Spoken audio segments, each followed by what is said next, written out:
Começando aqui mais uma vez uma live sobre atividade física e saúde, nesse caso especificamente saúde do sistema nervoso central.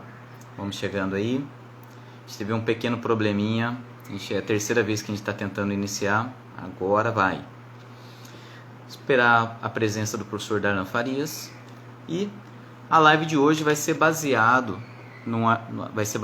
num artigo científico de 2017 intitulado Nascidos para Correr, a importância do exercício para a saúde do cérebro. Então, esse bate-papo vai ser fundamentado cientificamente numa revisão em português, para ficar mais fácil, caso vocês queiram ter acesso a esse artigo, a gente vai deixar um link aqui de alguma forma disponibilizar esse artigo. Beleza, Darlan, entra aí. Beleza, chegou aqui, entrar. Vamos ver se vai dar certo. E aí? Bom dia. Parece que agora vai dar certo, né? Então vamos. Vamos lá. Semana passada a gente debateu sobre diversos assuntos, sobre sistema nervoso central, sobre memória, sobre aprendizagem, bem superficial, né? Porque esse assunto não tem fim. E hoje a gente vai falar sobre um artigo científico e ele traz essas informações de forma bem didática, bem detalhada, né? E a gente vai continuando essas lives, conforme o assunto não vai se esgotando, a gente vai dando com esses artigos sobre esse assunto e vontade de falar não faltam. Então, só que está chegando aí, bom dia a todos, vamos iniciar nosso bate-papo. Se você tiver alguma dúvida, alguma sugestão, algum comentário, pode ir participando junto com a gente. A live está prevista aí entre 30, 40, 45 minutos, então vai ser um bate-papo rápido, sem enrolação. Isso aí, bom dia a todos. Então, como o professor João falou, a ideia é a gente continuar produzindo conteúdos, né? Nosso objetivo é conteúdos voltados para o sistema nervoso, né? Então, no aprendizado e também na parte de saúde fisiológica, né? Que eu tenho atuado com algumas doenças, né? Eu tenho com algumas doenças do sistema nervoso, eu tenho um aluno atualmente com Parkinson, então a gente está associando tudo isso ao conhecimento que o João tem e o Bússola veio nesse sentido, né? De dar mais conteúdos voltados para o aprendizado e o sistema nervoso. E esse artigo de hoje é muito bom. Vamos lá. Só antes de entrar no artigo, eu estou lendo um livro, não finalizei ainda, que fala sobre a plasticidade cerebral.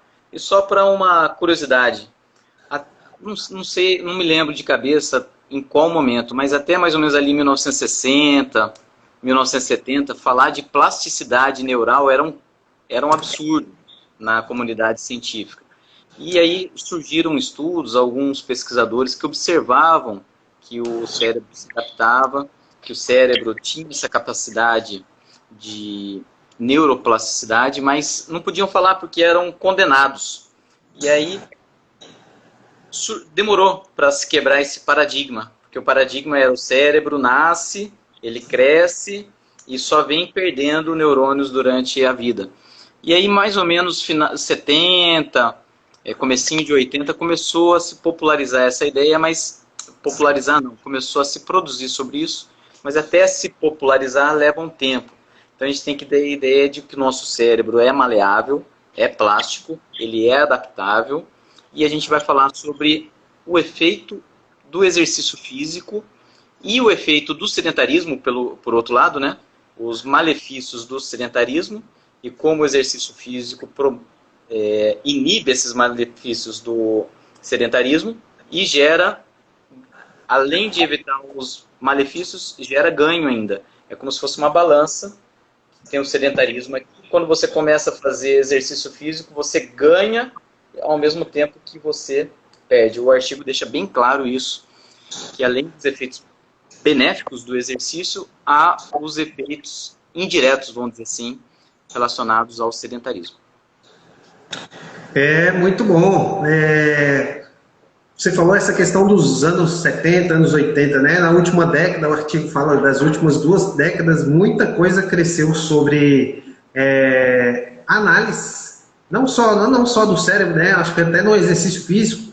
Na realidade, assim, já entrando no início do artigo, né? Ele fala um pouquinho da evolução e tem um gráfico, deixa eu ver se eu consigo mostrar, que hoje eu mudei de coisa aqui, mas esse gráfico aqui que que eu estou mostrando agora, ele mostra os anos de evolução, né, do ser humano, né? Então aqui a gente tem as mudanças ocorriam, as grandes mudanças da evolução ocorriam em torno de 10 milhões de anos, né? Até chegar no ser humano aqui que somos nós. Deu uma desfocada, mas dá para entender. Né? E até os chimpanzés, essa mudança foi menor, é de cerca de 1,2 milhões de anos. O João estava falando da evolução das técnicas, né? Os primeiros a estudarem aqui sobre o DNA, da evolução e tudo mais, né? Começou em cerca de 1953 e daí veio se desenvolvendo para o que temos hoje. Então essa aceleração não só na mudança, mas também nas técnicas fizeram chegar ao conhecimento que a gente tem hoje, né? Eu vou voltar só um pouco aqui também, porque assim, ao analisar a técnica do DNA, foi possível a gente fazer essas análises. E o que o artigo fala no início, né? Por exemplo, esse artigo aqui da Nature 2012, ele mostra que a diferença do DNA do gorila e a nossa é de cerca de 0,3%. Né? O DNA, a gente compartilha 99,7% do DNA do gorila. Dos chimpanzés, essa diferença é mais ou menos de 1,8%. Tem um livro chamado O Terceiro...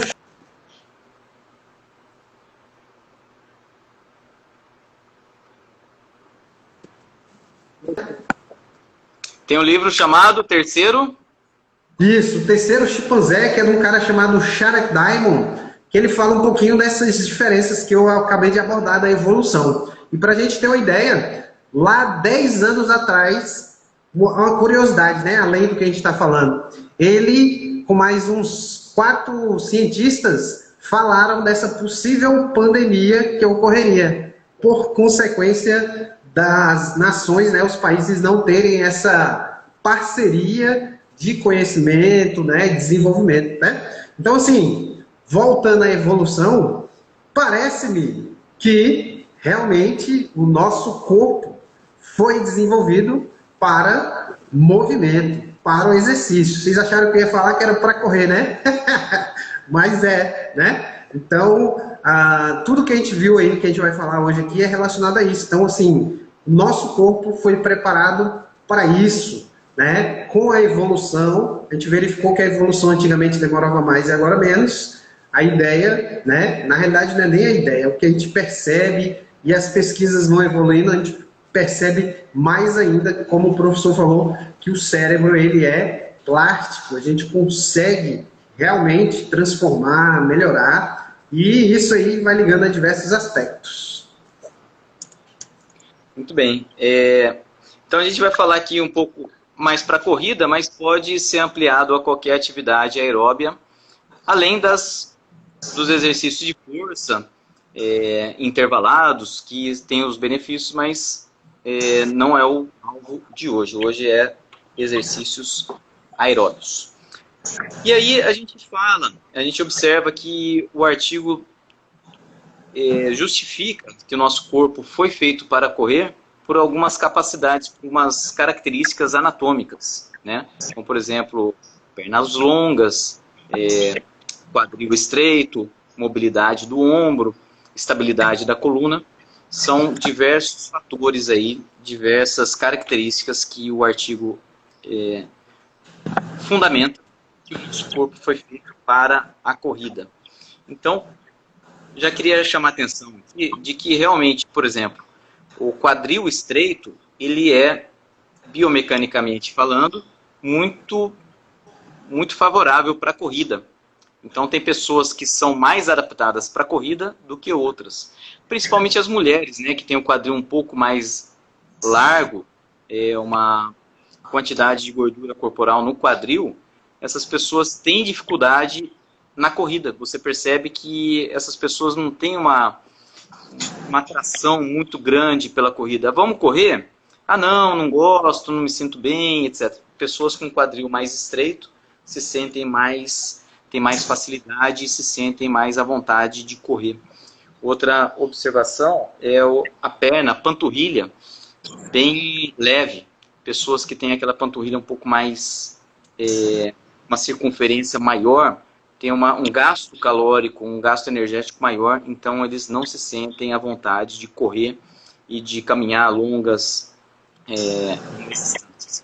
Então, assim, nosso corpo, a gente vai falar aqui que o nosso corpo foi feito para correr, mas algumas pessoas com essas características têm mais facilidade, têm mais desempenho, têm mais prazer em correr, e a gente tem que respeitar essas pessoas que não têm atração pela corrida. E aí justificado também pela mecânica. Aí, às vezes, uma natação, um ciclismo, uma hidroginástica é mais favorável e tem todos os benefícios relacionados à atividade física que a gente vai falar aqui. Pois é, muito bom essa questão do quadril, né? A diferença entre homens e mulheres. Na realidade, assim, corroborando com o que você falou, nós homens temos uma dificuldade enorme de ter a mobilidade do quadril, né? E as mulheres, obviamente, por causa da reprodução, têm essa facilidade. No entanto, por consequência do acúmulo de gordura, né? Aí é outro paradoxo, não tem tanta essa atratividade pelo esporte de corrida. E legal que a evolução traz, no artigo fala que assim, essas adaptações foram ocorrendo justamente por causa da sobrevivência, né? Tinha que fugir dos predadores, né? Até legal associar com o que a gente falou a semana passada, né? Que a gente, nessa época de evolução, os homens de dia estavam caçando, fazendo atividades, né? E à noite diminuía a luz e iam dormir, né? Então essa relação aí também com a luz, essa questão de caçar, tem relação direta com o formato do nosso corpo.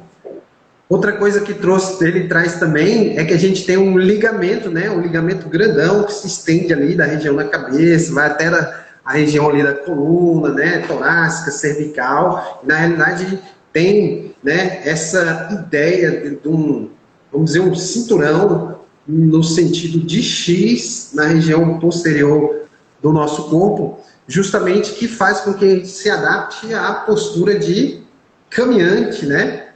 Corredores. E isso é importantíssimo que a gente, como profissional de educação física, acredito que a maioria que esteja aqui também, a gente precisa pensar nessas questões, não só de evolução, mas como a gente está no auge aí de mobilidade, né? Exercícios de flexibilidade, e muitas vezes a gente acaba trabalhando mais a parte da frente e deixa de contemplar a parte de trás. E a parte de trás, né, é a mais importante, por exemplo, na postura.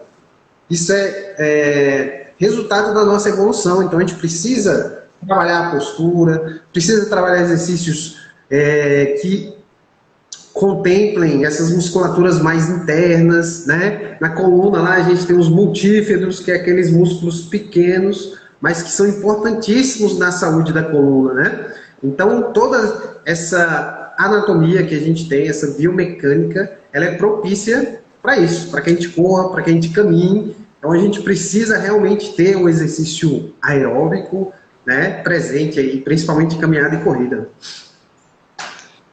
E outra questão interessante é que o cérebro consome aproximadamente 25% da nossa energia calórica total. Então, a gente tem que ter essa visão de que não foi só a corrida que moldou a nossa estrutura. Tem a questão da nutrição também.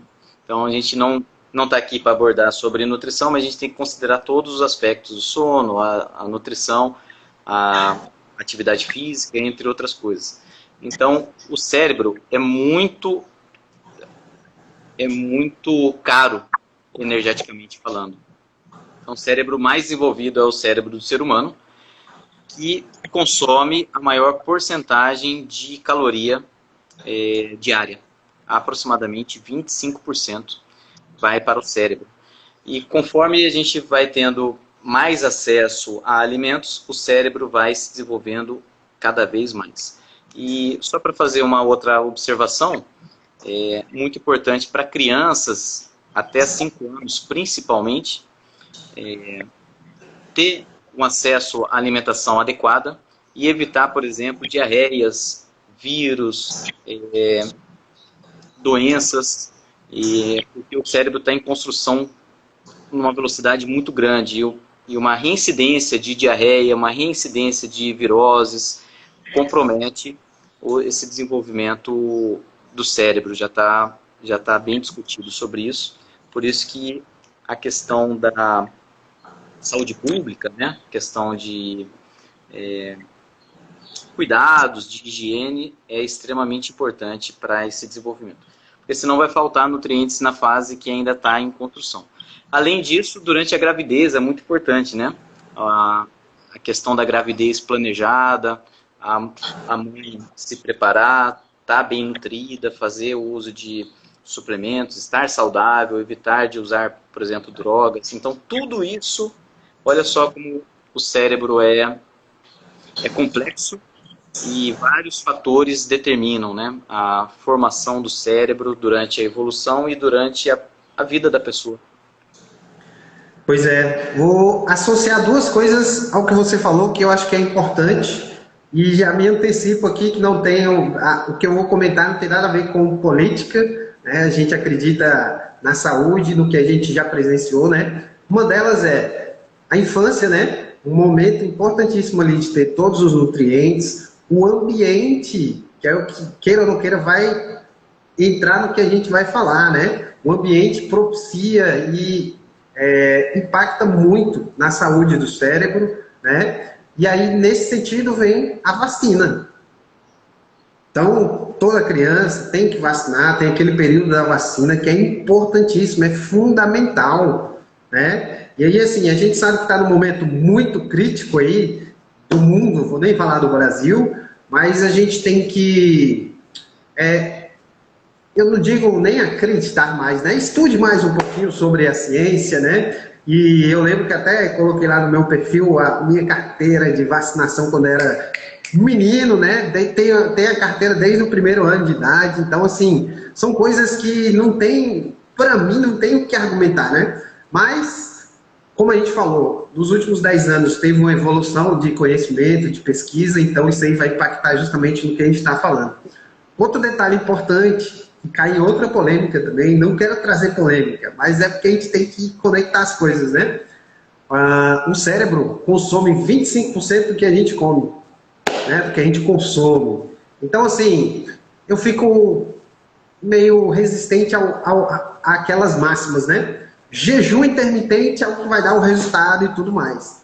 Aí, pensando, será que, jejum intermitente, o artigo fala que a gente, né, adaptável a longas distâncias, né, sem alimentação. Será que o jejum intermitente não vai trazer algumas consequências para o nosso cérebro e para o nosso terceiro cérebro, né, que é o estômago, que é o sistema digestório e tudo mais, que está diretamente ligado ao cérebro e as coisas se conectam. Então, eu acredito que, assim, eu acredito que o João também concorda com isso, que a gente vai trazer o conhecimento, né, e que a gente possa ser crítico e, além de tudo, aplicar, né? Aplicar o conhecimento, porque, assim, você mesmo percebendo, às vezes a gente vai muito no modismo do que as pessoas falam e não conecta as informações, né? Então, assim, é importante a gente pensar isso. O nosso cérebro é maior. Você já parou para pensar no cérebro do cachorro? Ele sabe, né? A gente percebe que o cachorro tem muita conexão conosco, mas muita coisa também ele não tem essa conexão, justamente por causa da evolução, né? O cérebro bem menor. Sei, João! Muito bem. Vamos tentar trazer semana que vem ou na outra artigos sobre resposta vacinal e exercício físico, que já tem artigos sobre esse assunto. Que é bem interessante também, importante para a gente contribuir, certo? Então, a gente nem entrou no artigo ainda, a gente só pincelou. Então, nessa relação entre o cérebro e o exercício físico, gente observa que conforme com mais complexo é o movimento, com mais dependente é do movimento o animal, mais envolvido é o cérebro. Então a gente tem, por exemplo, o bicho preguiça, que tem um cérebro pouco desenvolvido, e o ser humano bem desenvolvido. O que faz o cérebro humano ser bem desenvolvido? O movimento, a questão da manipulação, o polegar opositor, não é isso? O polegar opositor tem uma grande área do cérebro para as mãos. Por que o cachorro tem uma área menor? Não tem a questão manual, né? É uma das. Outra questão é a linguagem. Linguagem falada, linguagem escrita, linguagem, outros tipos, símbolos. Tudo isso a gente consegue interpretar e ter uma área do cérebro muito grande para isso. E aí a gente está vivendo, conforme eu falei a semana passada, são alguns fatores, né? Eu consigo destacar 3 principalmente: a longevidade, a tecnologia e o conhecimento.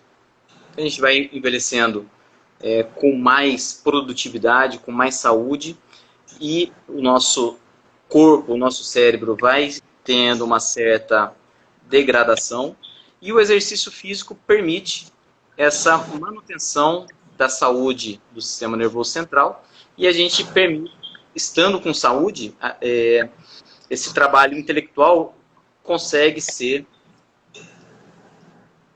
desenvolvido durante mais tempo, durante mais idade.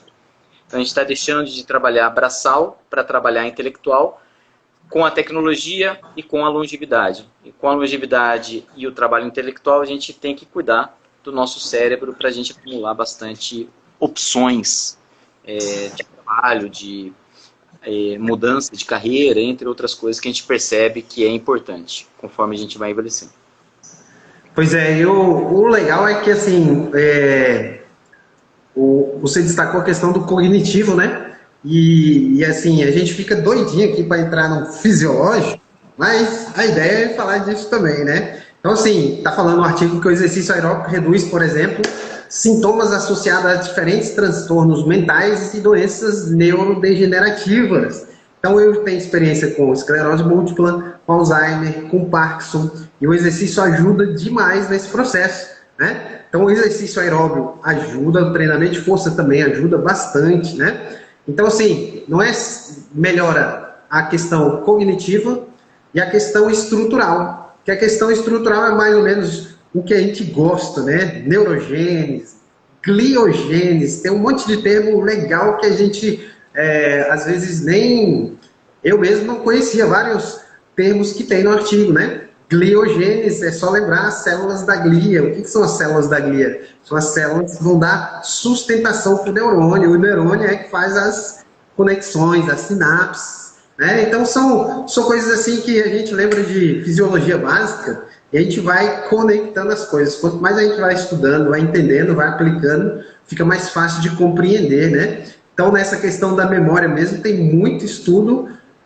O artigo é de 2017 para cá tem poucos anos, né? Mas já tem muita coisa que surgiu nesses 5, 7 anos que ajudam pra caramba nessa questão da memória. Fazendo a conexão que a gente falou semana passada também, né? Não adianta só fazer o cognitivo, que é o que o João falou, né? Tem que fazer a parte prática também, tem que fazer o exercício, tem que fazer a corrida, tem que colocar mais movimento no dia a dia, que a melhora não é só estética, mas muito mais saudável para o cérebro e tudo mais, né? Muito bem. E você comentou sobre a neurogênese, sinaptogênese.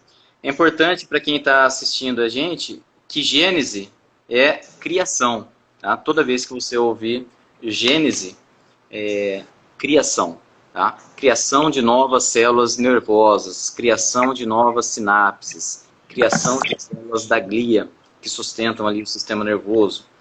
E a gente observa que depois que começaram a se estudar alguns marcadores, como por exemplo o BNDF, fez um impacto muito grande, porque parecia muito subjetivo, parecia, o exercício melhora a cognição. Mas como é que foi feito? Foi feito por uma avaliação de desempenho e tudo mais. Hoje em dia já se analisa alguns marcadores fisiológicos que estão associados à memória, à neurogênese, sinaptogênese, a criação de várias outras potenciais aí do cérebro. E outra coisa que é importante destacar aqui é fator de crescimento. A gente vai falar muito de fator de crescimento. Fator de crescimento semelhante à insulina, fator de crescimento endotelial, fator de crescimento de fibroblasto, fator neurotrófico derivado da glia. Então, fator de crescimento e gênese, a gente vai comentar aqui bastante. Neurogênese, gliogênese, entre outras. Muito bem. Então, assim, o João falou do BDNF, né? Eu acredito que lá no meu perfil devo ter alguma coisa de BDNF, porque eu trabalhei no mestrado com isso, né? Então, assim, exercício agudo ajuda nesse processo do BDNF, fator de crescimento neural, neurotrófico, né? E assim, a gente consegue analisar, às vezes, por meio do sangue, né? Um exame fácil, só que é um exame caro, né? Mas a gente consegue manipular o exercício, né? E tem alguns estudos mostrando isso para que a gente tenha esse resultado. Então, assim, novamente, temos diversos profissionais de educação física na live, então tem que estudar e tem que colocar isso na prática, né? Tem também, falando, né, da corrida, essa questão do IGF-1 que é associada com a hipertrofia, né? A gente sabe que o exercício físico, o treinamento de força ajuda esse processo, né? É o essencial para a hipertrofia, mas também o exercício aeróbico é importante por induzir a sinalização do IGF-1. Tem o VEGF, né? Que é o fator de crescimento vascular, e aí ajuda, por exemplo, na angiogênese, que o exercício ajuda também, né? Gênese, criação, né? Anjo vem de sistema vascular, né, vasos sanguíneos. Então, assim, quando a gente começa a sair do macro para o micro, o exercício deixa a gente mais feliz, contente ainda, né? Ajuda, por exemplo, nesse momento aqui, ó, dopamina, serotonina, norepinefrina, estou nervoso, alegre, feliz e com muito prazer de estar falando do sistema nervoso, que é algo muito fantástico, né? E é interessante que a gente tem a memória dividida em 3 aspectos. A memória de trabalho, que é a memória de curta duração. Se eu falar uma sequência aqui de 5, 6 números e você armazenar, é a memória de trabalho. Daqui 1 hora, possivelmente, você já esqueceu. Tem a memória de médio prazo, que eu comento com os estudantes, que é aquela memória para a prova. Você estuda, passa na prova e depois acaba esquecendo, retendo muito pouco do que você estudou. E tem a memória de longo prazo. Então, a memória de trabalho é importante, por exemplo, para você ler uma frase e compreender ela Você já começou a ler uma frase e esqueceu o que estava escrita no começo? Isso é memória de trabalho. O exercício físico melhora a memória de trabalho, a memória de médio prazo e a memória de longo prazo. A memória de médio prazo, ela vai aumentar as conexões sinápticas, as sinapses, vai aumentar as conexões sinápticas, e a memória de longo prazo vai ter um efeito mais estrutural no cérebro. A memória de longo prazo está associado a emoções, tá? Ou muito positivas ou muito negativas. Um trauma, um dia muito feliz, um evento muito impactante. Tá? E é interessante que essa memória de longo prazo, ela gera reverberação. Ela é uma memória que vai e volta no cérebro. A emoção gera essa resposta de vai e vem no cérebro. como que você faz para aprender alguma coisa que não tem muita emoção? Ou você coloca emoção, ou você repete. Você está repetindo, está fazendo esse processo de reverberação várias vezes. Você está treinando o cérebro que aquilo é importante. Agora, se alguma coisa é muito traumática, muito positiva, muito negativa, minha avó já dizia, né, que você aprende ou por amor ou pela dor. E aí, então, a emoção está associada à memória. Porque o próprio cérebro faz esse movimento de vai e volta. Eu tenho 2 meninas em casa e eu sei que isso acontece na cabeça delas. Porque quando acontece alguma coisa de muito impactante, elas ficam o dia inteiro repetindo. Olha só. Aconteceu não sei o quê. Aí daqui a pouco, papai, não, aconteceu, e conta a mesma coisa, e aquilo, eu sei que aquilo está armazenando, foi muito importante para ela, e está armazenando, aquela memória está indo, vai e vem, vai e vem, vai e vem, e às vezes no dia seguinte continua, aí daqui a pouco você percebe que já passou. Então, é interessante a gente observar o que a gente estuda nas relações sociais, nas pessoas, nos alunos, nas crianças. É bom demais você falando aí. Tem alguns pontos a destacar que é importante trazer. Tem um livro do professor Pierre. Ele já faleceu há uns 3 anos, mas o livro era justamente tudo isso que foi falado. É justamente o quê? Como é que a gente fixa uma informação?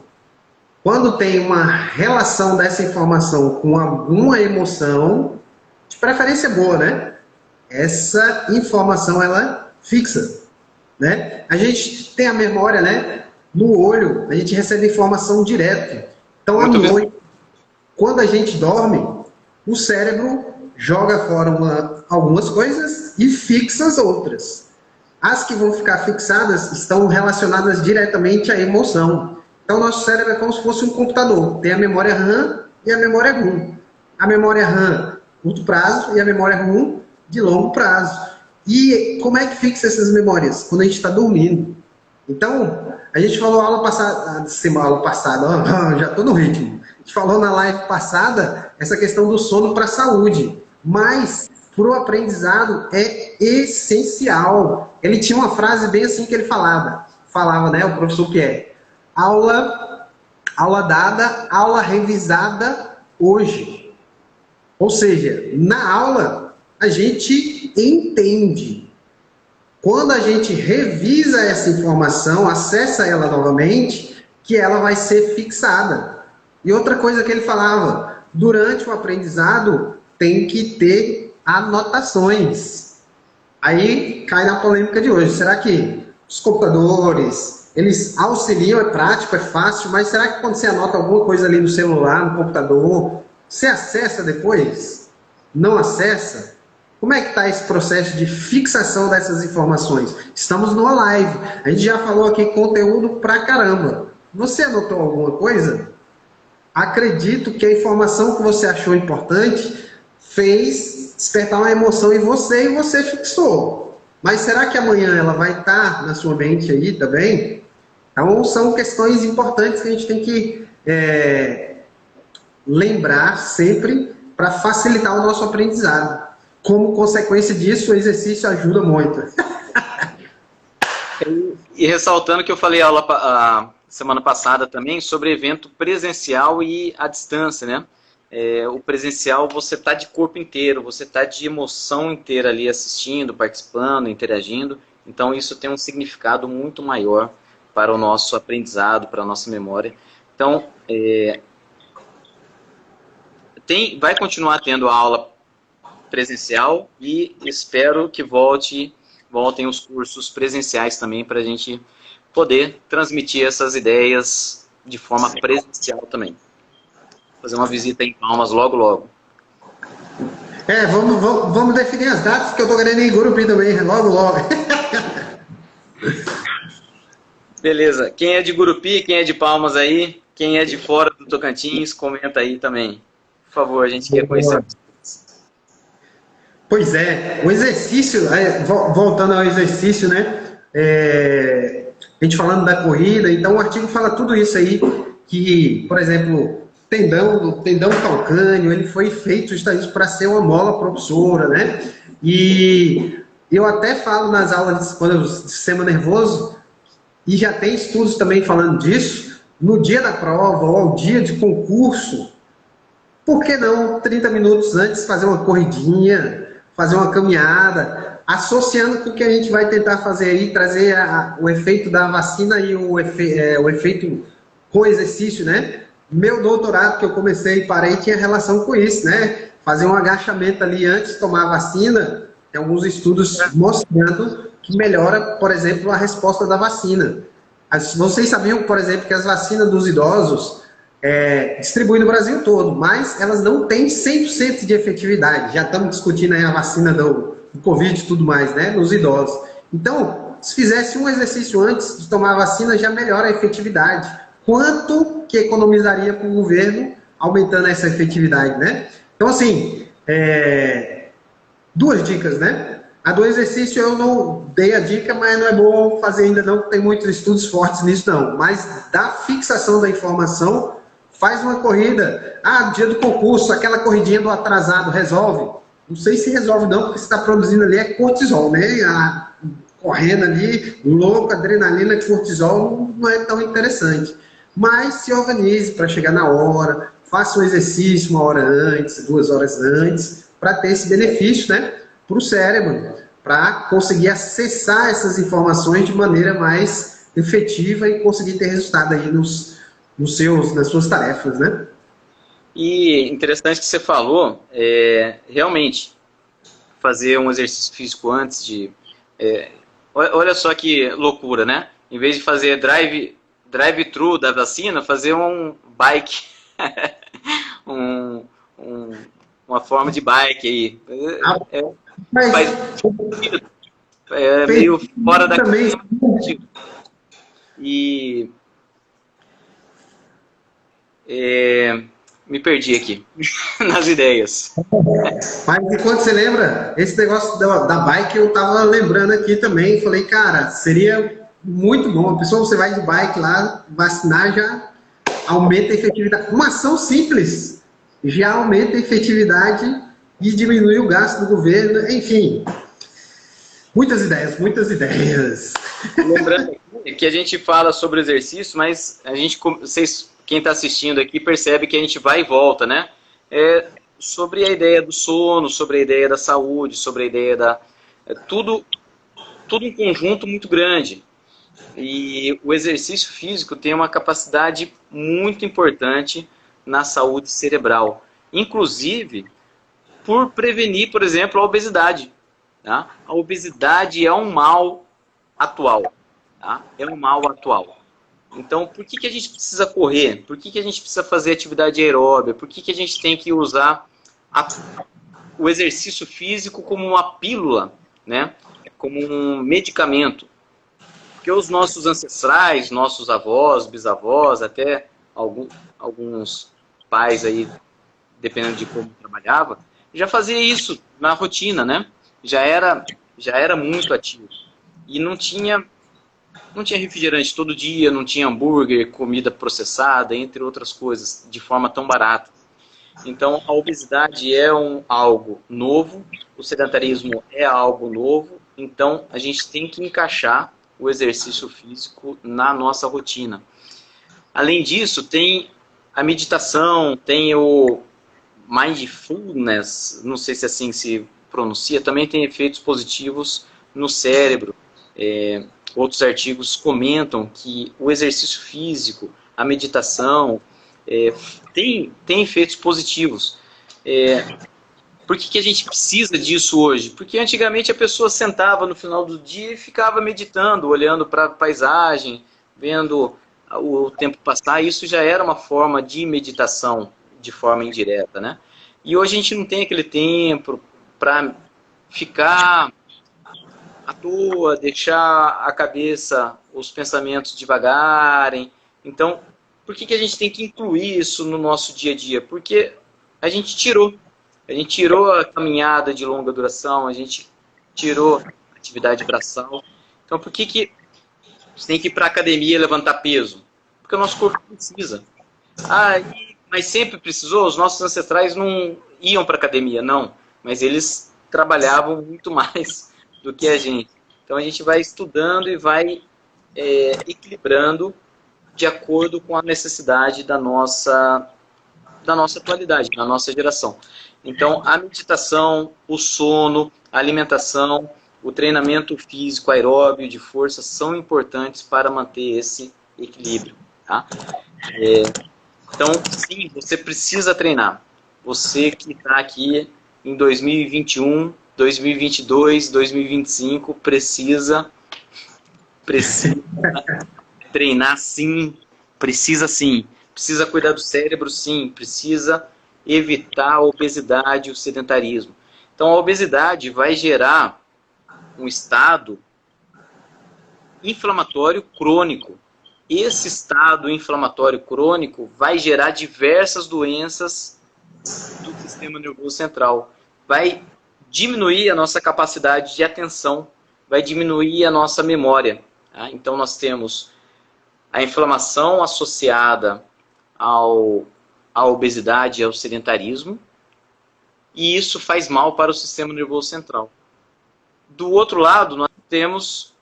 Voltou. Do outro lado, nós temos o exercício físico como anti-inflamatório. Então, é só a obesidade que é inflamatória? Não. A obesidade é inflamatória. Nós temos alimentos inflamatórios. A gente não quer entrar muito em nutrição aqui, mas tem alimentos inflamatórios. Pode colocar aí processados, doces, refrigerantes, como inflamatórios. Entre outros. Tudo que você sabe que faz mal, coloca aí como inflamatórios. Tem a obesidade como inflamatória, frituras e aquele machucadinho que você tem sempre no canto da unha, aquela cárie no dente, aquele machucado, tudo isso é inflamatório. Às vezes você tem uma cicatriz que não se fecha, aquilo também é inflamatório. Tá? Então, tem associação, por exemplo, com saúde bucal e doença cardiovascular. Por quê? Porque aquela inflamação na boca é inflamatória.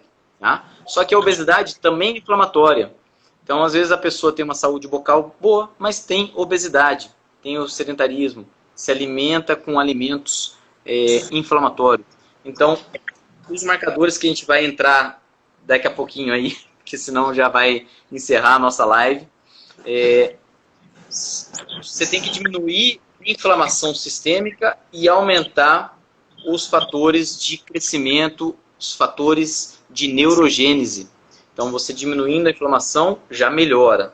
Você aumentando os fatores de crescimento, fatores de neurogênese, potencializa ainda mais a sua memória, sua atenção e saúde cerebral. Pois eu acredito, novamente, tem muito profissional de educação física aqui, e aí, assim, obviamente, a ideia do Bússola é trazer conteúdo, mas futuramente a gente vai estar fazendo alguns cursos, né? A gente está falando de exercício físico, a gente está falando de exercício aeróbico, de corrida, e tem alguns métodos, tem algumas formas de prescrever o exercício aeróbico. Então, assim, a gente vai futuramente promover alguns cursos, né, algumas plataformas nesse sentido. Independente disso, uma aplicação prática desse processo, para você que não corre, ou para você que já corre, é começar a modificar o que você realiza. Por exemplo, se você corre sempre num parque de 5 km, que é da mesma forma, por que não variar esses estímulos, variar os locais, mudar os locais, para você ter um benefício não só muscular, mas também os estímulos para o cérebro. Então isso ajuda muito.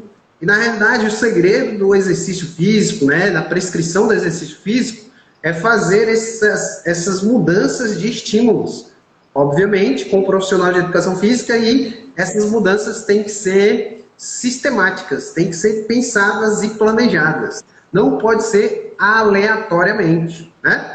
Então, assim, para quem não tem um profissional de educação física nesse momento, o que você faz? Tente mudar os estímulos, variar os estímulos para ter esses benefícios que a gente está falando, né? O próprio artigo traz esse processo. E para você que é profissional de educação física, comece a planejar sistematicamente, que isso é a essência para a gente ter esses benefícios que a gente está falando. A gente está falando muito específico dos benefícios, né? Mas para o lado mais prático é isso, é você controlar essa dose e resposta do exercício físico. E respondendo a pergunta, se nós nascemos para correr, a gente falou no início da live, se nasceu para correr, para caminhar longas distâncias, e o próprio corpo anatomicamente já tem esse processo, né? E então muito bem. E essa questão de marcadores fisiológicos, inflamatórios e de crescimento, eu vou citar alguns que o artigo comenta, tá? O mais interessante, o mais conhecido é o BNDF, fator neurotrófico derivado do cérebro, tá? Vem do inglês. BNDF. Eu ouvi uma expressão, é como se fosse um fertilizante de neurônio. Eu achei fenomenal essa ideia. Potencializa o crescimento de neurônios.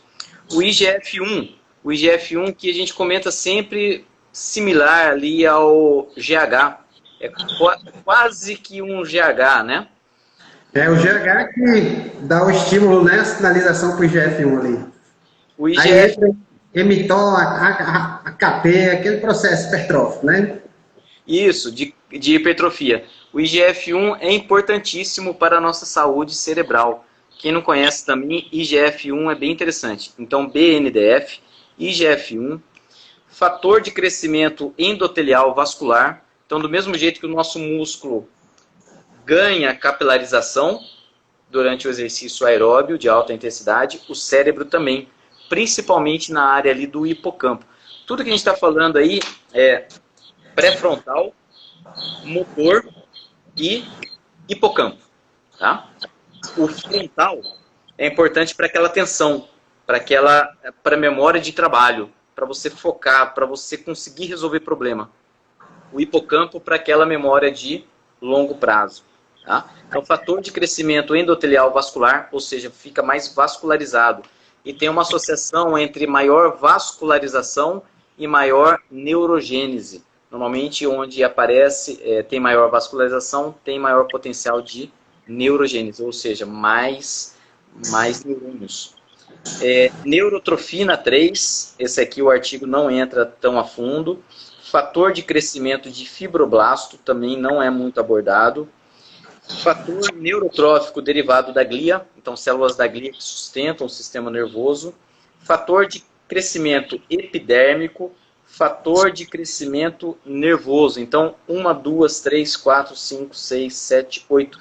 8 variáveis fisiológicas bem determinadas aí no artigo de crescimento ou de gênese, né? Ou de crescimento ou de gênese associado ao cérebro.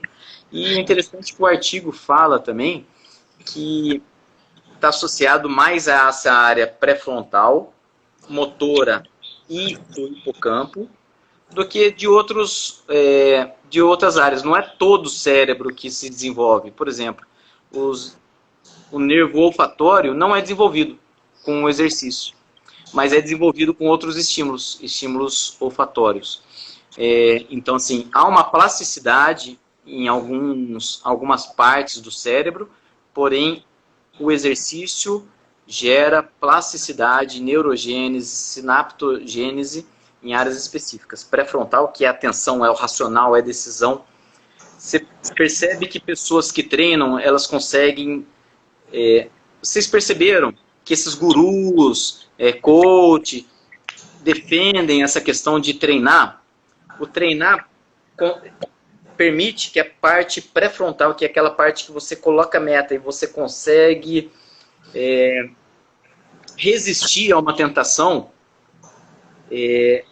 Então, se você treina, você consegue colocar uma meta e realizar. E conforme você realiza essa meta, seu cérebro vai se adaptando tem lá a serotonina e tudo mais. Então, o treino fortalece essa atenção, essa parte racional, essa parte pré-frontal, de você conseguir estabelecer uma meta e atingir. Por isso que você vai ouvir muito coach, muito guru, muito tal. que é importante treinar, é importante acordar cedo, é importante, tá? O nosso objetivo aqui é falar sobre o treinamento. Essa parte do pré-frontal é importante para você sentar, falar, vou estudar e conseguir manter sua atenção nos estudos. Eu vou trabalhar. O exercício melhora pré-frontal, o pré-frontal é importante para o seu trabalho focado, além da memória de longo prazo. Então tem todos esses benefícios. Todas essas variáveis fisiológicas que a gente falou aqui são importantes na prática para quê? Para você aumentar a atenção, aumentar o foco, aumentar a memória, aumentar a saúde cerebral. Se você for sedentário, obeso, dormir mal, você vai ter uma tendência a ter uma memória um pouco mais prejudicada. Isso vai diminuir sua autoestima, vai diminuir sua autoconfiança. Então, disso tudo que a gente está falando, não é o exercício pelo exercício para aumentar o BNDF, para aumentar o IGF-1. É para gerar essa cascata de eventos lá na prática. Imagina você ter uma autoconfiança que seu cérebro está funcionando perfeitamente, que seu cérebro está saudável, que você pode confiar no seu cérebro, que você está preparado para assistir uma aula de cálculo profunda, acompanhar uma live profunda. Então, é sobre isso que a gente está falando. Além desses fatores, tem os fatores associados à inflamação, o PCR, interleucinas, entre outros, que fazem ao contrário. Então você, de novo, né? Você tira do seu corpo as variáveis que fazem mal para o cérebro e você, durante o exercício, você inclui diversas variáveis que fazem bem para o cérebro.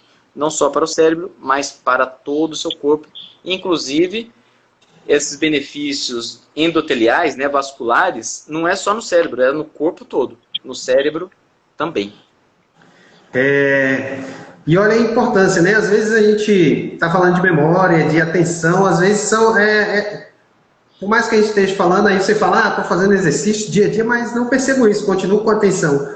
Na realidade, são detalhes que às vezes passam imperceptíveis no nosso dia a dia, né? Então é importante fazer o exercício sempre, porque esse benefício vai tendo a longo prazo, né? Então, por exemplo, tem pessoas que têm, por exemplo, demência, né? E relação direta com essa questão vascular. Então, o exercício já ajuda nessa questão, né? Manter a atenção nas atividades do dia a dia, né? Então, o benefício é enorme do exercício físico para o sistema nervoso. Importantíssimo.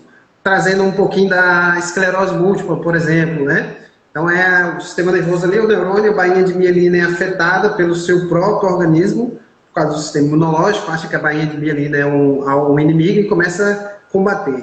Então, pessoas que têm esclerose múltipla têm benefício com o exercício. Só que, por exemplo, o exercício, ele promove fadiga. Pessoas que têm esclerose múltipla também têm fadiga, né? Independente do exercício. Então, olha a importância da gente saber a dose do exercício para essas pessoas que têm esclerose múltipla, né? Então, assim, o exercício realmente é um remédio que a gente precisa tomar todos os dias, né? Eu gosto, assim, treinamento de força, eu entendo, malho, voltei a malhar agora, mas eu gosto mais do exercício aeróbico, gosto de correr, gosto de jogar basquete, né? Atividades mais dinâmicas. Então, assim, atualmente eu estou resistindo muito com o meu cérebro para ele se adaptar a fazer o treinamento de força. Então, é uma briga, a gente vê essas mensagens aí, né? O desafio não é com o outro, o desafio é com você mesmo, e é isso. A gente acabou de dar um monte de informações, então você pega essas informações, tenta colocar no seu dia a dia, e a gente também, né? Eu mesmo tenho aplicado muito o que a gente faz, né? Porque é só assim que a gente vai ter realmente esses benefícios de uma forma mais ampliada, né? Vamos dizer assim. E tendo esse conhecimento mais profundo, a gente observa as pessoas na academia, né? Treinando, buscando resultado rápido. E a gente começa a pensar, nossa, está fazendo tudo errado. Não é resultado rápido, que a pessoa precisa? Treinar todo dia para o resto da vida. Então não tem... essa live de hoje é para ampliar aí a cabeça de quem está assistindo e repassar para frente essa ideia de que o exercício é tudo, inclusive estética. Tá? Não busquem apenas a estética. E para as pessoas que estão já com algum problema do sistema nervoso, já Parkinson, entre outras doenças, o artigo diz sobre as respostas afetivas em relação ao exercício. Então, ou o exercício tem uma resposta afetiva, ou percebe o exercício como ameaçador. E olha só como interessante. O exercício até 35 minutos, em aproximadamente 65% do VO2 máximo, é visto como me faz bem. Acima dessa intensidade ou acima desse tempo, começa a ser visto como ameaçador. Nossa, vou ter que fazer, nossa, muito difícil.